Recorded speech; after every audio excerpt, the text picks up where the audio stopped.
Hi, I'm Maud. I've always been good at understanding people, which is probably why I became a psychologist. I had my own practice and spent most of my time helping others with their problems. It's funny when I think about what happened to me later. As I was nearing my late 41s, something unexpected happened.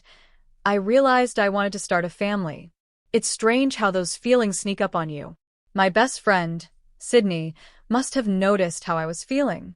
One day, while we were having coffee, she suggested setting me up with her second cousin. Come on, Maud, she said. He's a great guy, smart, funny, and has a good job. What do you have to lose?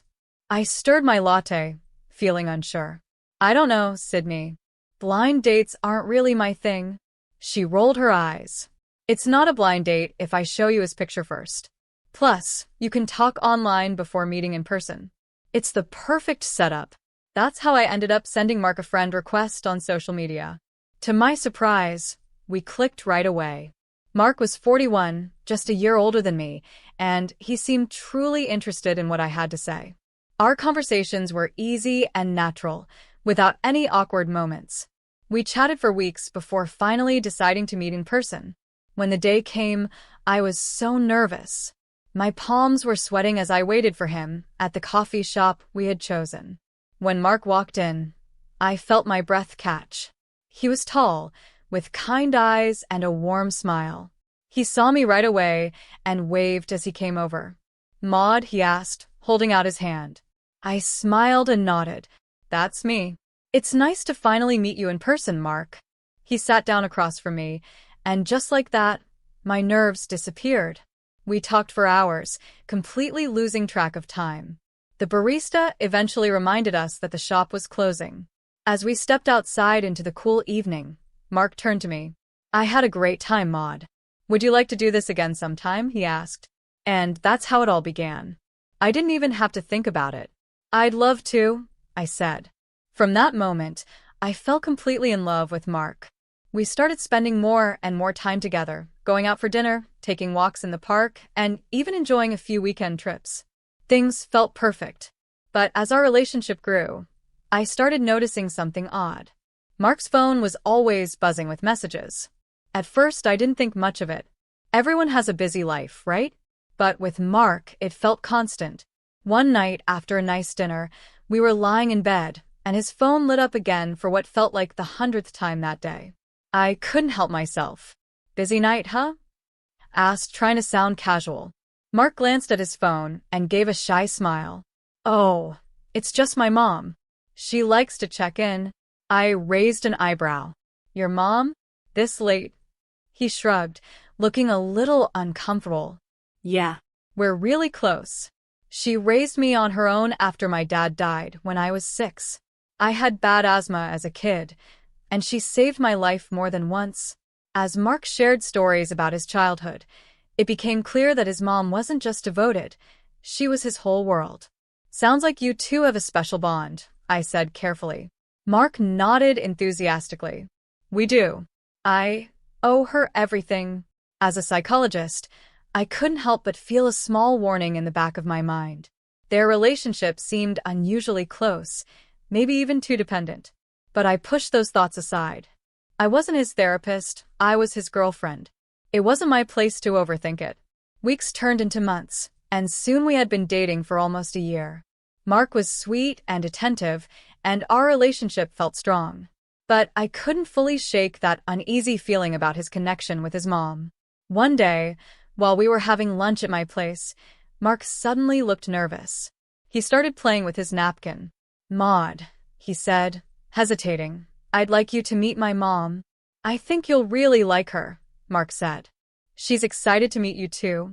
The next weekend, I found myself standing outside a big 3-story house, my palms sweaty.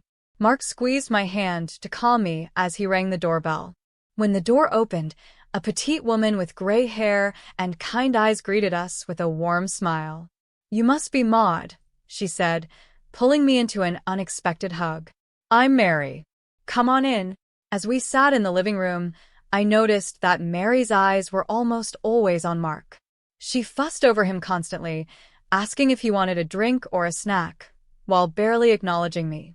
I sat there feeling like an outsider as Mary dominated the conversation, sharing stories about Mark's childhood and asking endless questions about his health. By the time we left, I felt drained, but Mark seemed completely at ease. "So, what did you think?" he asked eagerly as we drove away. I hesitated, choosing my words carefully. "Your mom really loves you, Mark." He grinned. "She's great, isn't she? I knew you'd like her." I forced a smile, not wanting to ruin his mood. But deep down, I couldn't shake the feeling that their relationship wasn't as simple as it seemed. 6 months flew by, and before I knew it, Mark was down on one knee with a sparkling ring. Despite my worries about his relationship with Mary, I said yes. I loved him, and I believed we could figure things out together. We decided to move in together at my apartment, and soon after, we started planning the wedding. I had imagined it would be an exciting and fun experience, but I quickly realized it wasn't going to be that simple. Mary was involved in every single decision, no matter how small. It wasn't just the wedding either. Mary called Mark all the time, always with some emergency that needed his immediate attention.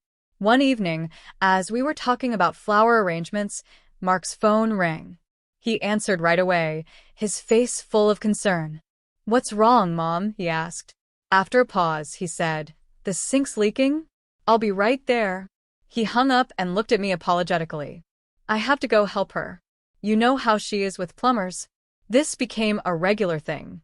If it wasn't a leaking sink, it was a stubbed toe, a bad mood, or something else only Mark could fix. And if he hesitated, Mary would guilt-trip him with, "After all I've done for you. I just need a little help. Is that too much to ask?" Mary's constant needs were wearing me down, and I couldn't stay quiet anymore. One night, after Mark came home from another one of her emergencies, I decided to talk to him. "Mark," I said gently, "I think we should see a couples therapist. Maybe they can help us figure out how to handle things with your mom. I feel like her demands are too much sometimes." Mark's voice rose immediately. "Too much? She raised me on her own, Maud. She saved my life more than once. How can you call that too much?" I took a deep breath and tried to calm him. "I'm not saying she doesn't love you, or that you shouldn't care about her. I'm just worried about how it's affecting us." Mark's expression softened a little. "Okay, maybe you're right. But can we wait until after the wedding? We're so busy right now, and I don't want to add more stress." I knew I should have insisted on dealing with it before we got married, but I was exhausted from this ongoing struggle with Mary. Against my better judgment, I agreed. The next few weeks were a blur of wedding planning, cake tastings, dress fittings, and endless phone calls with Mary. Before I knew it, the wedding was just a few days away. Despite all the stress, I was excited. My friends had planned a bachelorette party, and I couldn't wait for a fun night without any talk about the wedding or Mary. We went to our favorite bar, and for the first time in months, I felt free. We laughed, danced, and had a great time. It was such a relief to finally relax without worrying about Mary or the wedding. But then my phone rang. I saw Mark's name on the screen, and his voice was tight with panic. "Maud, Mom's in the hospital. Her blood pressure spiked. I'm heading there now." My heart sank. I quickly explained to my friends what was happening and called a taxi. The ride to the hospital felt endless as my mind raced through every worst-case scenario. When I finally got to the hospital, Mary saw me and immediately let out a dramatic moan. "Oh, it's you," she said, covering her face with her hands. "My blood pressure. It's her fault. All this wedding stress." I froze, completely shocked. "Mary," I started to say, but she peeked through her fingers and glared at me. "I can't handle this right now." My poor heart.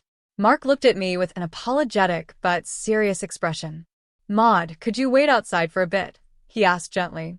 Stunned, I nodded and walked out, sinking into a chair in the hallway. I sat there for what felt like hours, watching nurses and doctors rush by. Finally, I decided I needed answers and walked over to the nurse's station. Trying to keep my tone professional, I said to the doctor nearby, "Excuse me, I'm Maud, Mary Johnson's future daughter-in-law. Can you tell me about her condition?" The doctor looked up, calm and composed. "Mrs. Johnson's blood pressure is high, but it's not dangerously so. We're keeping an eye on her, but there's no immediate reason to worry. I let out a breath of relief and thought about my next words. Doctor, I'm a psychologist, and I'm concerned that Mrs. Johnson might have some mental health issues. Has anyone looked into that? The doctor raised an eyebrow, looking a bit surprised. That's an interesting observation. We haven't done a mental health evaluation, but based on what you've said, it might be worth considering.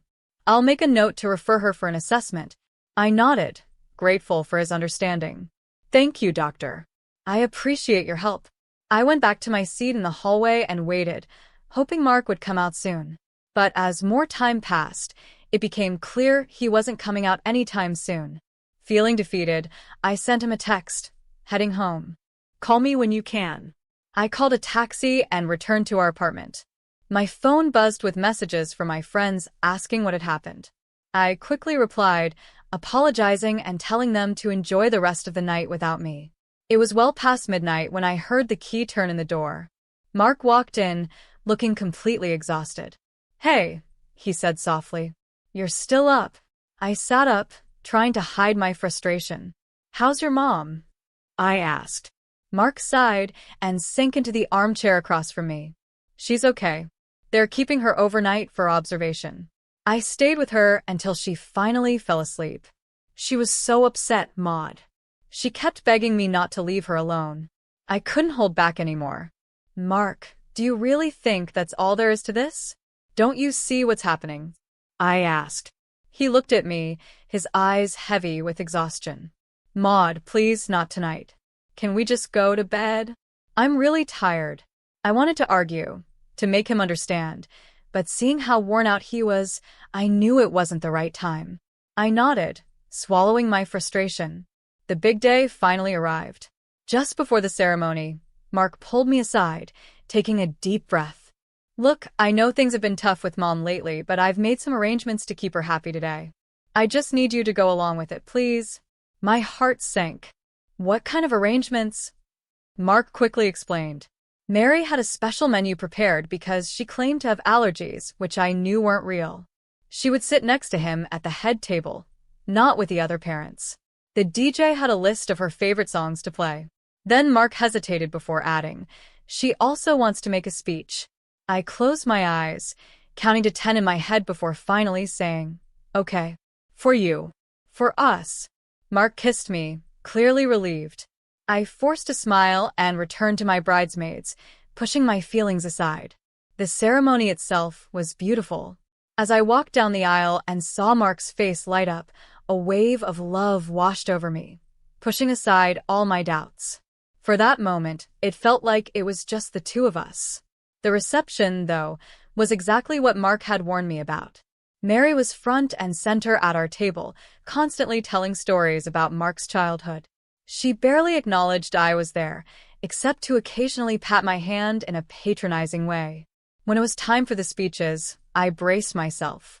I watched in disbelief as Mary stumbled up to the microphone, holding a glass of wine.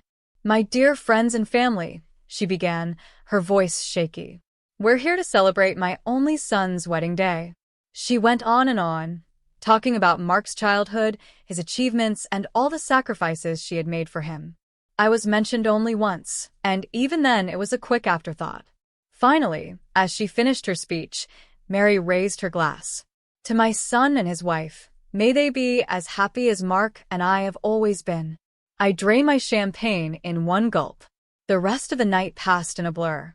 We danced, laughed, and cut the cake, but Mary was always there, hovering, inserting herself into every moment.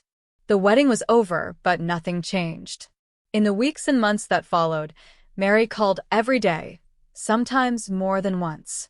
There was always a new crisis or a reason she needed Mark's attention immediately. One day, as Mark grabbed his keys to rush out the door, I couldn't hold back anymore. Mark, we need to talk about this, I said firmly. It's not healthy for any of us. He sighed, running his hand through his hair. I know. You're right. We should see someone, a therapist like you suggested. Let's look into it this weekend. But when the weekend came, there was always an excuse.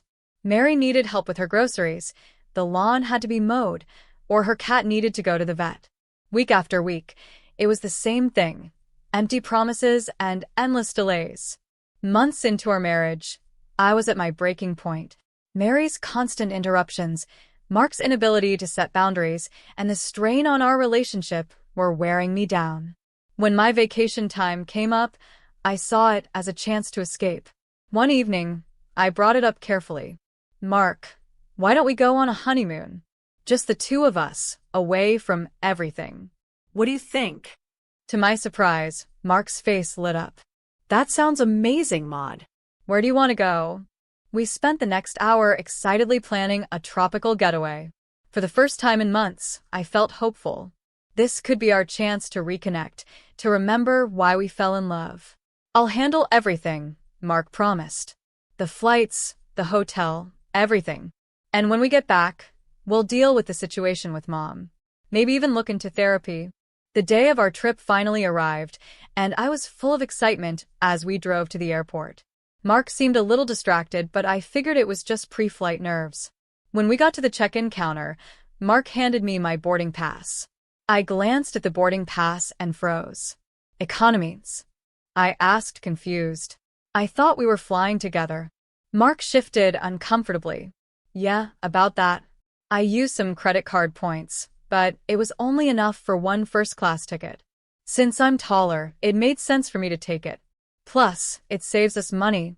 I stared at him, hurt and confused. But it's our honeymoon. Couldn't we both just fly economy and sit together? I asked, trying to make sense of it. Come on, Maud, he said, sounding slightly irritated. Don't make a big deal out of this. It's just a few hours.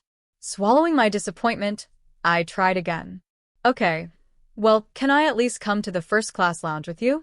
Maybe we could pay extra. No, Mark cut me off quickly. The ticket's in my name, and they won't let you in. Look, I've got to go check in. I'll see you on the other side, okay? Before I could respond, he was already walking away, wheeling his suitcase toward the first-class check-in. I stood there, feeling deflated, then made my way through security and into the regular boarding lounge.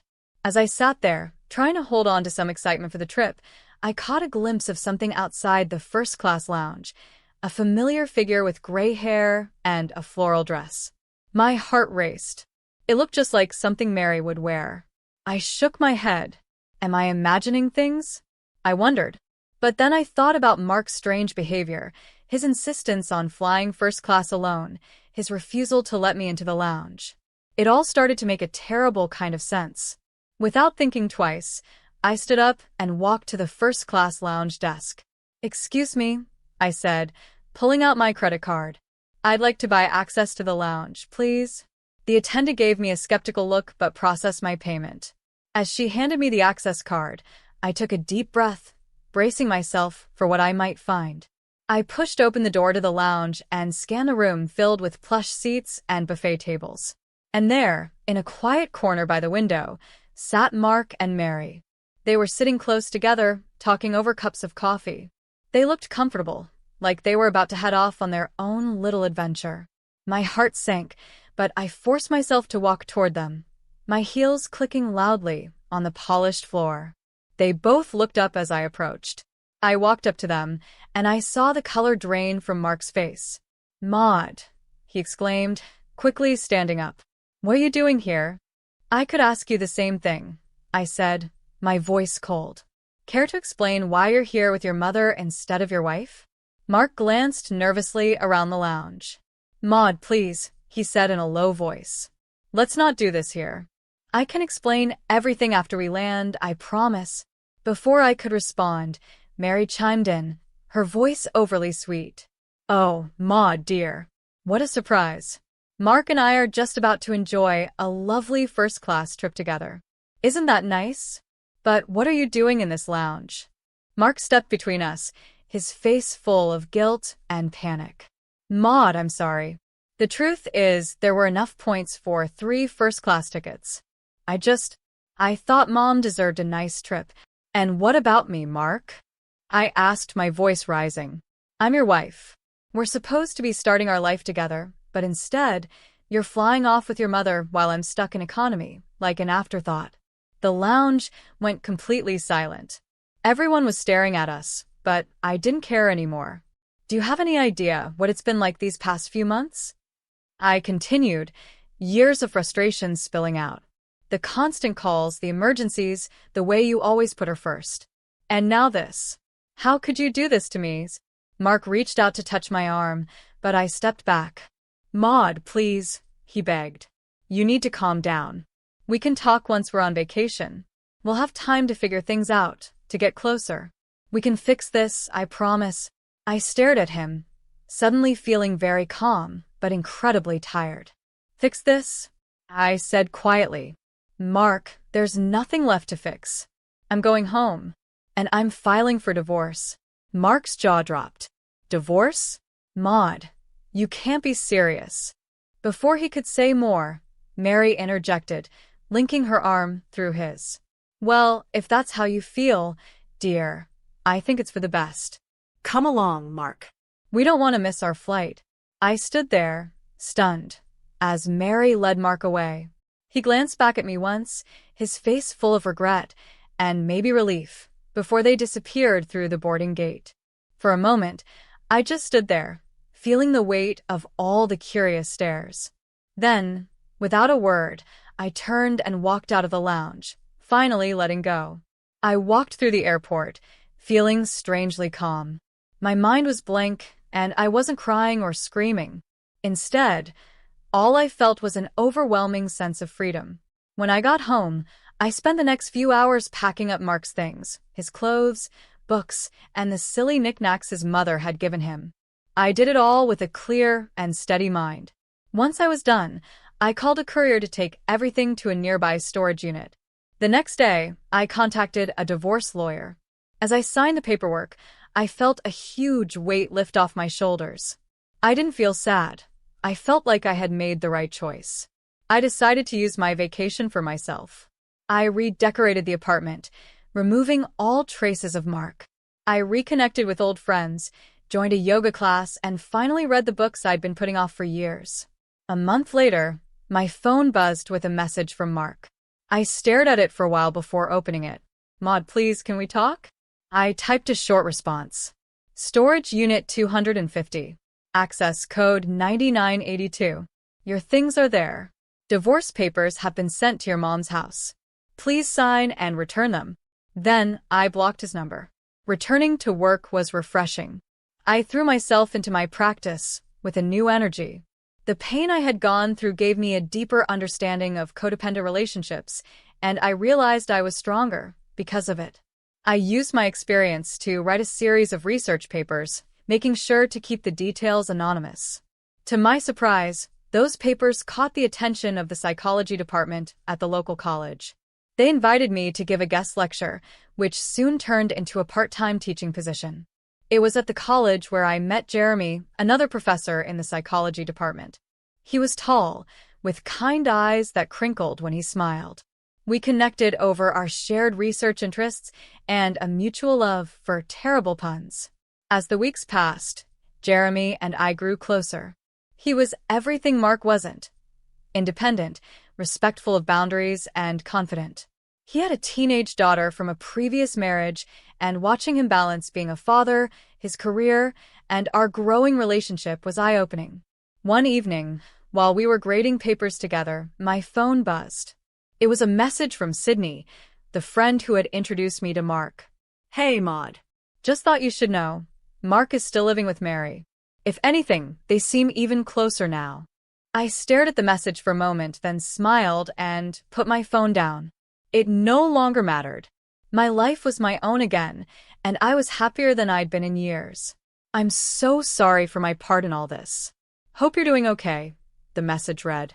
I stared at it for a moment, then set my phone aside. Jeremy noticed and asked gently, "Is everything all right?" I smiled, realizing that for the first time in a long time, everything truly was. "Yeah," I said.